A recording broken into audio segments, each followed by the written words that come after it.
الحمد لله نحمده ونستعينه ونستغفره ونؤمن به ونتوكل عليه ونعوذ بالله من شرور أنفسنا ومن سيئات أعمالنا من يهده الله فلا مضل له ومن يضلله فلا هادي له ونشهد أن لا إله إلا الله وحده لا شريك له ونشهد أن سيدنا وسندنا ومولانا محمدا عبده ورسوله صلى الله تعالى عليه وعلى آله وأصحابه وبارك وسلم تسليما كثيرا كثيرا. أما بعد فأعوذ بالله من الشيطان الرجيم. بسم الله الرحمن الرحيم. قل يا عبادي الذين أسرفوا على أنفسهم لا تقنطوا من رحمة الله إن الله يغفر الذنوب جميعا إنه هو الغفور الرحيم. صدق الله مولانا العظيم. محترم سامعین کرام، ایک مرتبہ نبی کریم صلی اللہ علیہ وسلم کی خدمت میں بہت سارے لوگ حاضر ہوئے اور عرض کیا، اللہ کے حبیب، ہمارا مسلمان ہونے کو جی چاہتا ہے، لیکن ہمارے لیے مشکل یہ ہے کہ ہمارے گناہ بہت ہیں۔ اگر ہم اسلام لے آئیں تو کیا اللہ تعالی ہمارے گناہوں کو معاف کر دیں گے؟ اگر پچھلے گناہ معاف نہیں ہونے پھر اسلام لانے کا کیا فائدہ؟ وہ نبی کریم صلی اللہ علیہ وسلم کے پاس بیٹھ کر بار بار یہ بات دہراتے رہے۔ رسول اللہ صلی اللہ علیہ وسلم خاموش رہے۔ اتنے میں نبی کریم صلی اللہ علیہ وسلم پر وحی کی کیفیت طاری ہو گئی۔ وحی کے ختم ہونے کے بعد نبی کریم صلی اللہ علیہ وسلم نے ان لوگوں کو اتنا خوش ہو کر یہ آیت سنائی، ان سے فرمایا کہ میرے اللہ یہ فرما رہے ہیں کہ یا عبادی الذین اسرفوا علی انفسہم، میرے وہ بندے جنہوں نے اپنے آپ کو تباہ و برباد کر لیا ہے گناہ کر کے، لا تقنطوا من رحمت اللہ، تم اللہ کی رحمت سے مایوس نہ ہو، ان اللہ یغفر الذنوب جمیعا، اللہ سارے کے سارے گناہوں کو معاف کر دیں گے، چونکہ وہ بہت ہی معاف کرنے والے اور رحم کرنے والے ہیں۔ نبی کریم صلی اللہ علیہ وسلم نے خوشی خوشی یہ حدیث، یہ قرآن کی آیت سنائی، اور اس کے بعد بھائی حضور علیہ السلام نے پتہ کیا فرمایا؟ اللہ کے نبی نے فرمایا اگر مجھے زمین کے سارے خزانے دے دیے جائیں میں پھر بھی اتنا خوش نہیں ہوں گا جتنا خوش میں اس آیت کے اترنے پر ہوا ہوں۔ یہاں غور کرنے والی ایک بات ہے، نبی کریم صلی اللہ علیہ وسلم کو بظاہر کس چیز کی خوشی ہے؟ اللہ کے نبی کے تو گناہ ہے ہی نہیں، انبیاء گناہوں سے معصوم ہوتے ہیں، انبیاء علیہ السلام کو تو گناہ کا خیال اور تصور بھی نہیں ہوتا۔ اس آیت میں ہے ہم تمہارے سارے کے سارے گناہ معاف کر دیں گے۔ اللہ کے نبی کی، میں یوں کہہ سکتا ہوں بظاہر اس آیت کا اللہ کے نبی سے کوئی تعلق نہیں بن سکتا، چونکہ اس ہستی کے سرے سے گناہ ہے ہی نہیں ہے، لیکن پھر اللہ کے نبی نے یوں کیوں فرمایا کہ اگر مجھے ساری زمین کے خزانے مل جائیں میں پھر بھی اتنا خوش نہ ہوں جتنا میں اس آیت کے اترنے پر خوش ہوا۔ وجہ یہ تھی اللہ کے نبی اس لیے خوش ہوئے، سمجھ گئے کہ میری امت کا کام بن گیا۔ کیا میری امت کا کام بن گیا؟ ہاں، اس سے میری امت کو اللہ نے جتنی بڑی رحمت سے نواز دیا، اس سے میری امت کے گناہ گاروں کا کام چل گیا۔ اگر باپ کو یہ لگے نا کہ یہاں میرے بیٹے کو آسانی مل جائے گی تو بھائی باپ کا جو ہے اس کا کلیجہ ٹھنڈا ہو جاتا ہے۔ نبی کریم صلی اللہ علیہ وسلم جو ساری انسانیت کے روحانی والد ہیں، بہت خوش ہو گئے کہ میری امت کا مسئلہ حل ہو گیا، چونکہ اس میں یہ نہیں فرمایا کہ میں تمہارے گناہوں کو معاف کر دوں گا، فرمایا یغفر الذنوب جمیعا، سب کے سب گناہوں کو معاف کر دوں گا۔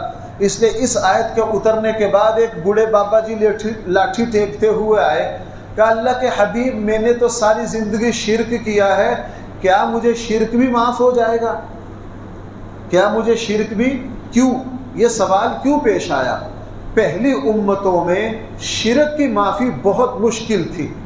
پہلی امتوں میں جس نے شرک کا ارتکاب کیا ہے، جب تک وہ اس کے بدلے میں اپنی جان نہ دے، قربانی نہ پیش کرے، اپنی گردن نہ اتروائے، اس وقت تک شرک کا گناہ معاف نہیں ہوتا تھا۔ پہلے پارے میں ہے بنی اسرائیل نے بچڑے کی پوجا کی، موسیٰ علیہ السلام کوہ طور پر تھے، جب واپس آئے سارے معاملے کو سنبھالا، اللہ تعالیٰ سے درخواست کیا میرے اللہ میری قوم تو بچڑے کو سجدہ کر بیٹھی ہے، شرک کر بیٹھی ہے۔ پہلے پارے میں قرآن کا فیصلہ یہ ہے ان سے کہیے جنہوں نے شرک کیا ہے وہ اپنی جان کا نذرانہ پیش کریں۔ اور اس سے بڑی مصیبت، ذرا غور کرنا، یہ بڑی گہری بات ہے، اس سے بڑی مصیبت ان کے سر بھی قلم وہ کریں گے، ان کے سر قلم وہ کریں گے جو شرک میں مبتلا نہیں ہوئے۔ اب ایک طرف صف بن گئی توحید پرستوں کی جنہوں نے شرک نہیں کیا، اور دوسری طرف صف بن گئی جنہوں نے شرک کیا، یہ بھی مارے گئے، یہ بھی مارے گئے۔ انہوں نے شرک کیا اور انہوں نے شرک نہیں کیا، لیکن آگے کسی کا بیٹا ہے، کسی کا باپ ہے، کسی کا بھائی ہے، اپنوں پر تلوار چلانا بھائی آسان ہے؟ اب ادھر والے بھی رو رہے ہیں، ادھر والے بھی رو رہے ہیں، لیکن حکم ہوا تلوار چلاؤ۔ مفسرین نے فرمایا کہ جب دن کو تلوار نہ چل سکی تو حکم ہوا رات کو تلوار چلاؤ، تاکہ پتہ نہ چلے آگے کس کا بیٹا اور کس کا باپ ہے۔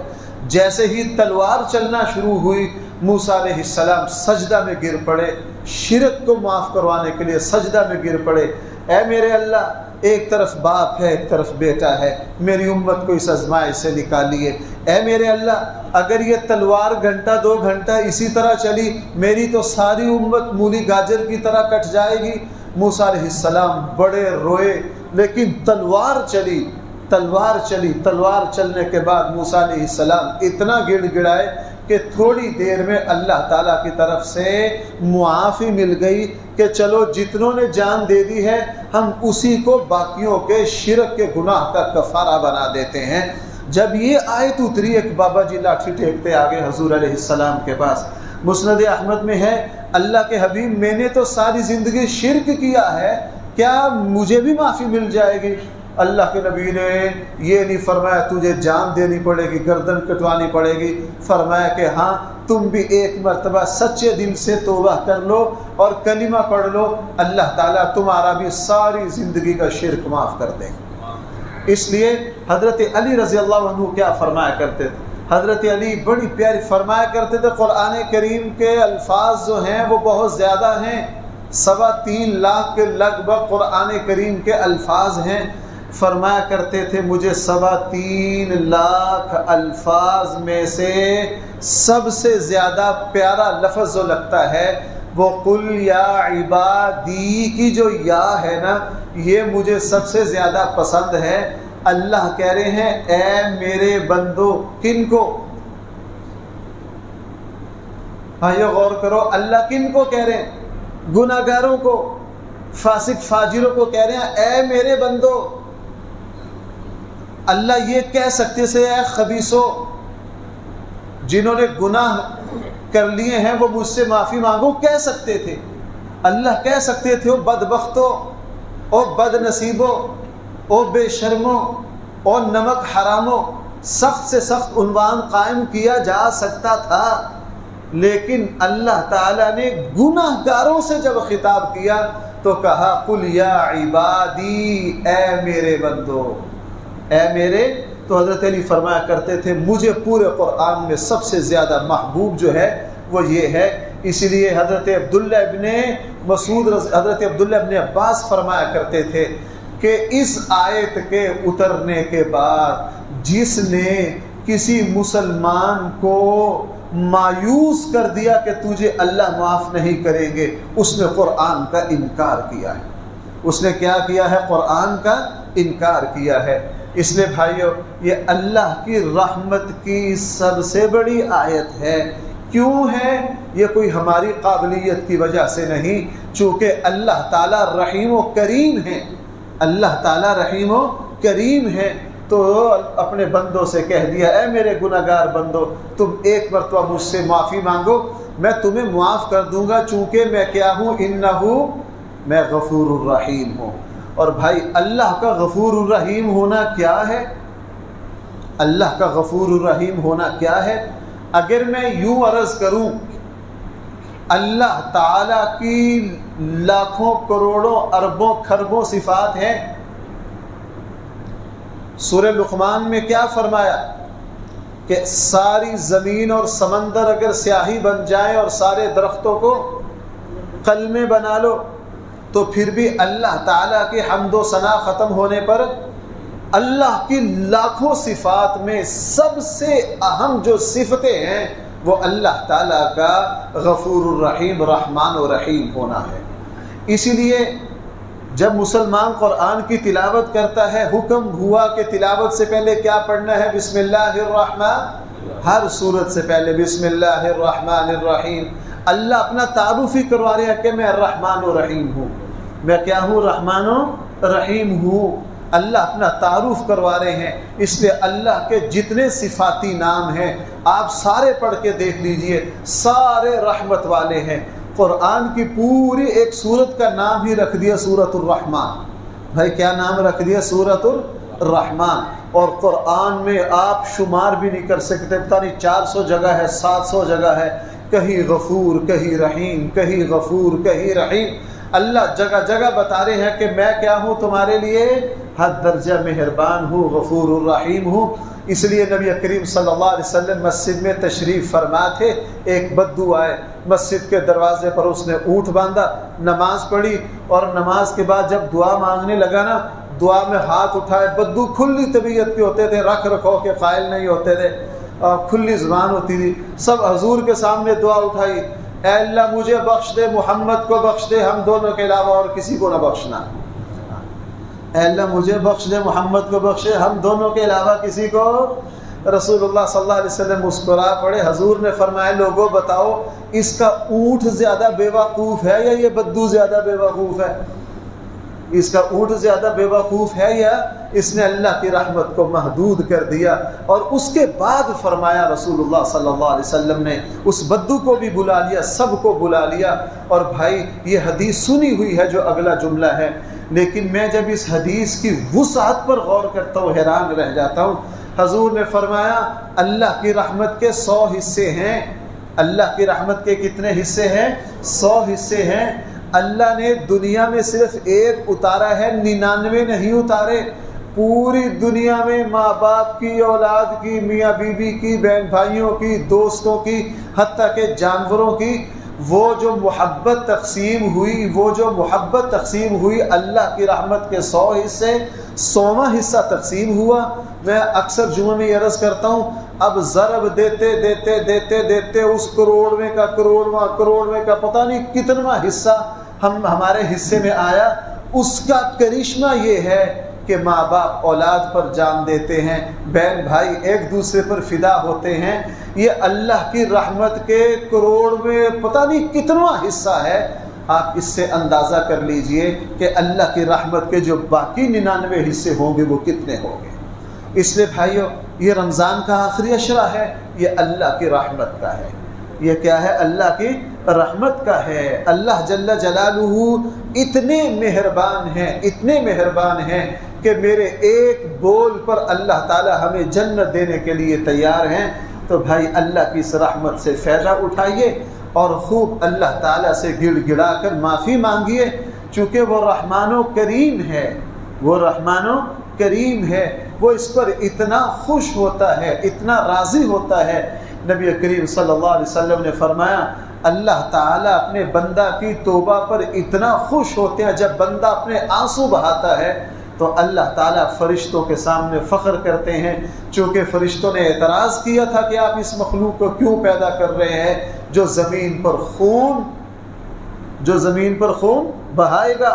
جس وقت بندہ مومن اللہ کے سامنے روتا ہے، اللہ تعالیٰ فرشتوں سے فرماتے ہیں کہ دیکھو جس کے بارے میں تم یہ اعتراض کر رہے، بلکہ آپ کو بھائی اگر ایک حقیقت عرض کروں، اللہ تعالیٰ نے مجھے اور آپ کو پیدا ہی اس لیے کیا ہے تاکہ ہم گناہ کرنے کے بعد معافی مانگے۔ کیوں؟ اگر زمین پر کوئی گناہ کرنے والا نہ ہوتا، اللہ کی صفت رحمان و رحیم کا کرشمہ ظاہر نہ ہوتا۔ اگر زمین پر صرف فرشتے ہوتے تو بھائی فرشتے گناہ کرتے، تو جب فرشتے گناہ ہی نہ کرتے تو اللہ کی صفت کا اظہار کہاں ہوتا؟ اس لیے حضرت ابو ایوب انصاری رضی اللہ عنہ رشتے میں نبی کریم صلی اللہ علیہ وسلم کے ماموں ہیں، اور ہجرت کے بعد اللہ کے نبی 6 ماہ تک انہی کے گھر میں قیام کیا، چونکہ رشتے میں سب سے زیادہ قریب یہ تھے۔ اور حضرت ابو ایوب انصاری رضی اللہ عنہ جب 60 ہجری کے قریب جا کر بہت بوڑھے ہو گئے، اور قسطنطنیہ پر، استنبول پر مسلمانوں نے جو حملہ کیا، تو حضرت ابو ایوب انصاری نے کہا میں بوڑھا ہو گیا ہوں، اس سفر میں مجھے بھی لے جاؤ۔ میں نے نبی کریم صلی اللہ علیہ وسلم سے سنا ہے میری جو امت قسطنطنیہ اور استنبول پر حملہ کرے گی اللہ تعالیٰ ان کی مغفرت کریں گے، میں اب بوڑھا ہو گیا ہوں، اٹھا کے مجھے بھی لے جاؤ تاکہ یہ مغفرت مجھے بھی مل جائے۔ اور حضرت ابو ایوب انصاری کو لے گئے اور قسطنطنیہ پر حملہ کیا۔ اس حملے میں قسطنطنیہ فتح نہیں ہو سکا، لیکن حضرت ابو ایوب انصاری کا آخری وقت آ گیا۔ اور یہ وہ وقت تھا جب اکابر صحابہ، بڑے صحابہ زندہ نہیں رہے تھے،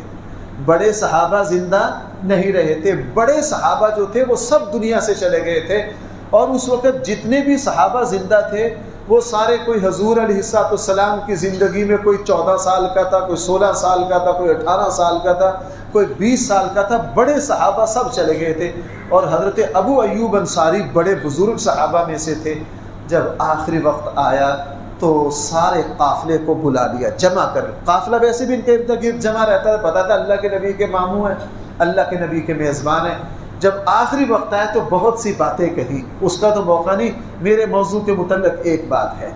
کہا کہ بھائیو، میں نے اللہ کے نبی سے ایک حدیث سنی ہے، وہ حدیث میں نے آج تک کسی کو بیان نہیں کی، لیکن اللہ کے نبی نے فرمایا جس نے علم چھپایا اس کا ٹھکانہ جہنم ہے۔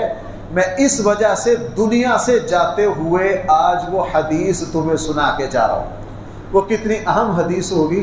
پھر حضرت ابو ایوب انصاری نے فرمایا میں نے نبی کریم صلی اللہ علیہ وسلم کی زبان مبارک سے ان کانوں سے سنا۔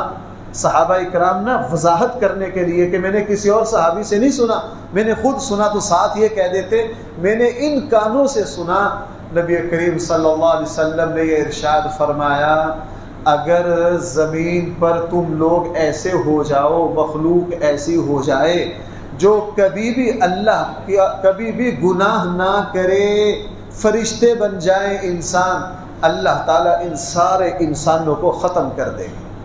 سارے انسانوں کو کیا کر دیں گے؟ ختم کر دیں گے۔ ایسی مخلوق پیدا کریں گے جو گناہ کرے گی اور گناہ کرنے کے بعد اللہ سے معافی مانگے گی۔ تو جس وقت حضور نے یہ فرمایا اسی وقت طے ہو گیا کہ زمین پر گناہ ہونے ہیں۔ زمین پر کیا ہونے ہیں؟ اس لیے بھائیو، انبیاء کے علاوہ کوئی بھی گناہوں سے معصوم کیوں؟ اگر گناہ نہ ہوتے تو اللہ جل جلالہ کا رحیم و کریم کی صفت کیسے ظاہر ہوتی؟ اس لیے اللہ جل جلالہ کو یہ پسند ہے کہ میرے بندے مجھ سے توبہ کریں۔ میرے بندے کیا کریں مجھ سے؟ تو بھائی رمضان کے اب بہت تھوڑے دن رہ گئے ہیں، تو آخری دنوں میں توبہ کو بڑھا دو۔ آخری دنوں میں کیا کر دو؟ ہمارے آقا صلی اللہ علیہ وسلم کی زندگی کا جب آخر آیا نا، تو اللہ کے نبی کی قرآن کی سب سے آخری صورت اتری، اذا جاء نصر اللہ والفتح۔ یہ قرآن کی مکمل اترنے والی آخری صورت ہے۔ اس کے بعد کچھ ایتیں تو اتری، لیکن مکمل صورت جیسے سب سے پہلی اترنے والی صورت سورہ فاتحہ ہے۔ سورہ فاتحہ سے پہلے ایتیں تو آئیں، اقرأ بسم ربک الذی خلق یا ایھا المزمل یا ایھا المدثر، لیکن پوری صورت نہیں اتری تھی۔ پوری صورت سب سے پہلے جو اتری ہے بھائی وہ کون سی ہے؟ سورہ فاتحہ۔ اور آخری جو پوری صورت اتری ہے وہ اذا جاء نصر اللہ والفتح ہے۔ اس صورت میں کیا کہا گیا؟ اس صورت میں رسول اللہ صلی اللہ علیہ وسلم سے فرمایا فسبح بحمد ربک واستغفر، چونکہ اس میں یہ فرمایا گیا تھا اذا جاء نصر اللہ والفتح، جب اللہ کی مدد آ جائے گی، فوجیں کی فوجیں اسلام میں داخل ہو جائیں گی، تو نبی جی آپ اس وقت اللہ کی تسبیح کیجئے اور اللہ تعالیٰ سے بخشش مانگیے۔ اس میں اشارہ تھا کہ جس وقت جوق در جوق دنیا اسلام میں داخل ہوگی تو اللہ تعالیٰ اپنے آخری نبی کو واپس بلا لیں گے۔ اللہ کے نبی بھی سمجھئے کہ اس صورت میں مجھے یہ پیغام دیا گیا ہے کہ میری زندگی ختم ہو رہی ہے، اس لیے اللہ کے نبی آخری زندگی میں پھر اللہ کی تسبیح خوب کرتے، استغفار خوب کرتے۔ تو بھائی ہمارے یہ رمضان کے آخری لمحات ہیں، اس میں استغفار کو بڑھا دیجیے۔ بھائی اس میں کیا کیجئے؟ استغفار کو بڑھا دیجئے، تسبیح خوب بیان کیجئے، اور اللہ تعالیٰ دل کی شرمندگی کو دیکھتے ہیں۔ اللہ تعالیٰ کیا دیکھتے ہیں؟ دل کی ندامت کو دیکھتے ہیں، اور اللہ تعالیٰ کو اپنے سے معافی مانگنا اتنا پسند ہے۔ نبی کریم صلی اللہ علیہ وسلم نے فرمایا تم دعا میں اللہ کے سامنے رویا کرو، اگر رونا نہ آئے تو رونے جیسا منہ ہی بنا لیا کرو۔ ویسے دیکھو بھائیو، اور عبادتوں میں اس کی اجازت نہیں، لیکن دعا میں اجازت ہے۔ اگر تم ایسا منہ بنا لو گے اللہ تعالیٰ تمہیں اس پر بھی معاف کر دیں گے۔ اللہ تعالیٰ تمہیں اس پر بھی، چونکہ وہ رحیم و کریم ہے، اس لیے ہمارے آقا صلی اللہ علیہ وسلم، صحیح بخاری میں ہے، جب اللہ کی رحمت کی سب سے عظیم الشان حدیث سنائی، اللہ کے نبی اکیلے بیٹھے بڑی دیر تک مسکراتے رہے، اور اس حدیث کو حدیث رحمت کہا جاتا ہے۔ وہ حدیث یہ ہے، صحیح بخاری میں ہے، کہ جب اللہ تعالیٰ آخری جہنمی کو جہنم سے نکالیں گے، بھائی کیا آخری جہنم سے نکالیں گے، اور صحیح بخاری میں ہے جب اس کو جہنم سے نکالا جائے گا، اس کا چہرہ کر دیا جائے گا جہنم کی طرف، دوزخ کی طرف، اور اس کی پشت کر دی جائے گی جنت کی طرف۔ لیکن دوزخ ایسی خوفناک جگہ ہے کہ اس کی طرف چہرہ کرنے سے ہی انسان موم کی طرف پگھلے گا۔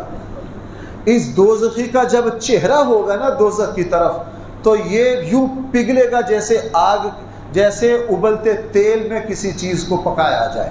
یہ چیخے گا، چلائے گا، لیکن پچھلا حصہ جنت کی طرف ہوگا، یہ جنت کی راحت کو محسوس کرے گا۔ یہ اللہ سے درخواست کرے گا، میرے اللہ آپ نے جنت سے، آپ نے مجھے دوزخ سے نکال ہی دیا ہے، میرا صرف چہرہ جنت کی طرف کر دے تاکہ میں اس سے چھوٹ جاؤں۔ میرا چہرہ کس طرف کر دے؟ اور صحیح بخاری میں اللہ تعالیٰ فرمائیں گے کہ دیکھ لو میں تمہیں یہ معاف کر دیتا ہوں، اور تو کچھ نہیں مانگو گے؟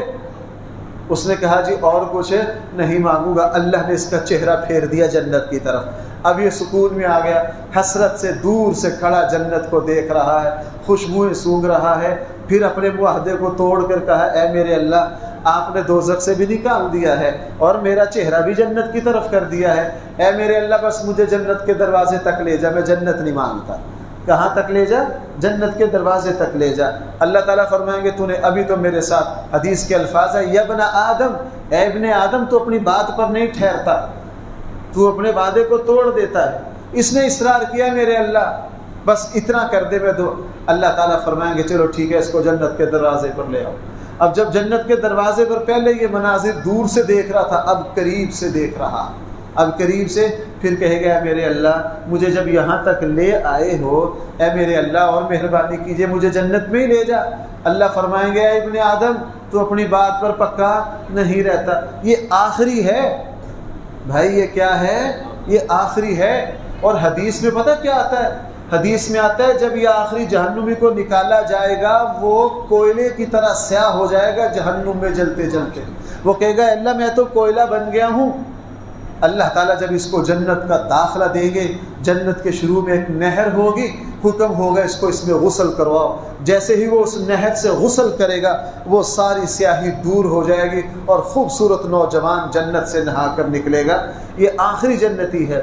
دروازے پر کہے گا اللہ مجھے اندر ہی کر دیں تھوڑا سا، اے میرے اللہ مجھے یہاں تک لے آئے ہیں۔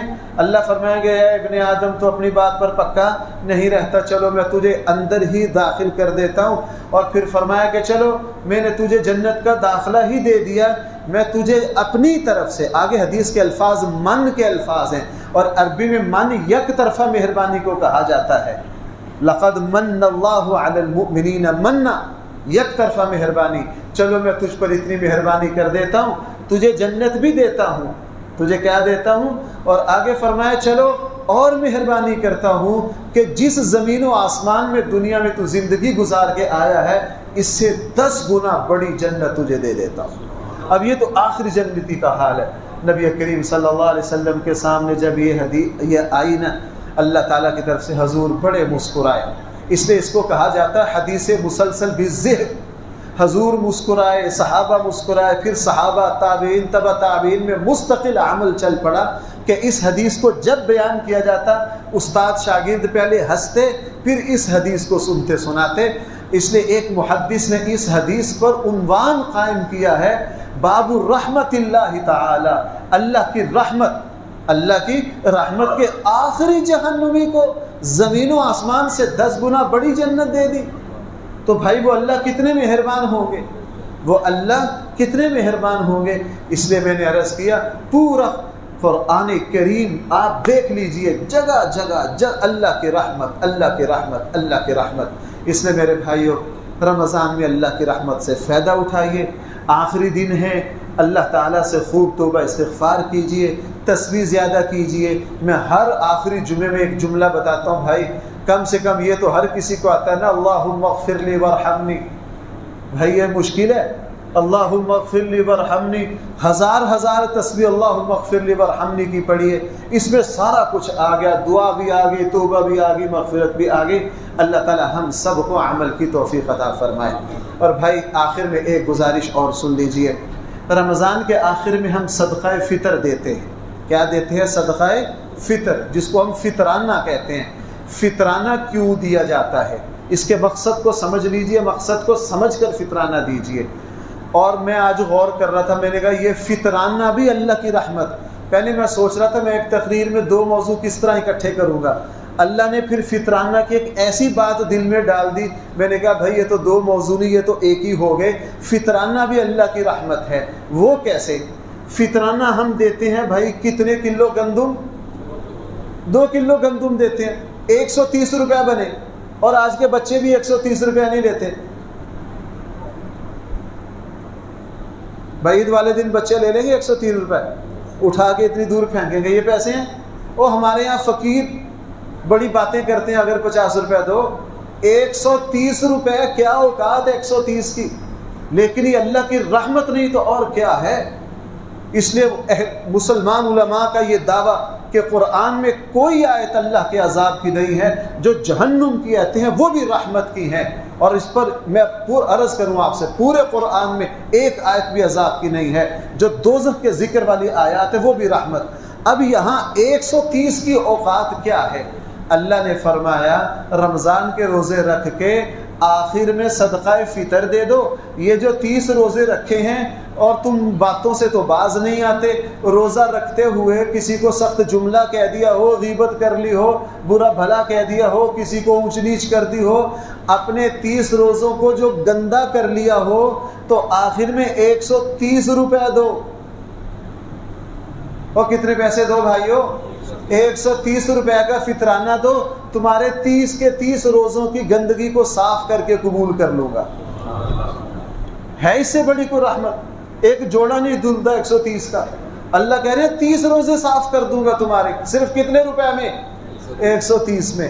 اس لیے صدقہ فطر، اس لیے 2 مقصد ہے بنیادی طور پر صدقہ فطر کے، ایک رمضان کے روزوں کی میل کچیل کو دور کرنا، اور دوسرا غربا سے ہمدردی کرنا۔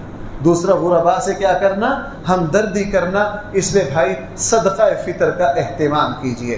صدقہ فطر جو ہے یہ ہر چیز سے دیا جا سکتا ہے، یہ نہیں کہ گندم ہی دینا ضروری ہے۔ گندم سے دینا چاہیں تو 2 کلو ہے، جو سے دینا چاہیں تو 3.5 کلو ہے، کشمش سے دینا چاہیں تو 3.5 کلو ہے، کھجور سے دینا چاہیں تو 3.5 کلو ہے۔ اس کے علاوہ اگر پیسوں سے دینا چاہیں تو پیسے ان کی مالیت کے برابر ہوں، اس سے کم نہ ہوں۔ ان 4 چیزوں سے صدقہ فطر آپ دے سکتے ہیں۔ اور میں ہر مرتبہ یہ عرض کرتا ہوں، ان 4 میں سے اللہ کے نبی نے اپنی زندگی میں گندم کو اختیار کیا، چونکہ گندم حضور کی زندگی میں سب سے مہنگی آئٹم تھی۔ اللہ کے نبی نے گندم سے دیا، چونکہ گندم مہنگی تھی بہت۔ اس لیے اگر اللہ کے نبی کے مزاج کو دیکھا جائے تو بھائی ہمیں کھجور سے، کشمش سے صدقہ فطر دینا چاہیے۔ ہاں جو غریب ہو وہ گندم سے دے دے، لیکن ہم نے گندم ہی پکی کر لی ہے۔ جیسے نماز میں کم سے کم 3 مرتبہ سبحان ربی الاعلیٰ پڑھنا، وہ کم سے کم ہے۔ اللہ کے نبی تو 100 مرتبہ بھی پڑھتے تھے، بس ہم نے 3 مرتبہ کو پکا کر لیا کہ چوتھی دفعہ نہیں کہنا ہے۔ تو بھائی یہاں اللہ نے جس کو ہمت دی ہے وہ اجوا کھجور سے دے، 2000 روپے کلو ہے، فی کا 7000 روپے بنتا ہے۔ کشمش جو ہے وہ بھی 1100-1200 کی بنتی ہے۔ تو بھائی صدقہ فطر دیجئے۔ صدقہ فطر جو ہے ہمارے یہاں یہ مشہور ہے کہ جس کے اوپر زکوٰۃ واجب ہے اسی پر صدقہ فطر واجب ہے۔ یہ بات غلط ہے، یہ بات غلط ہے۔ زکوٰۃ کے 4 نصاب ہیں، صدقہ فطر کے 5 ہے۔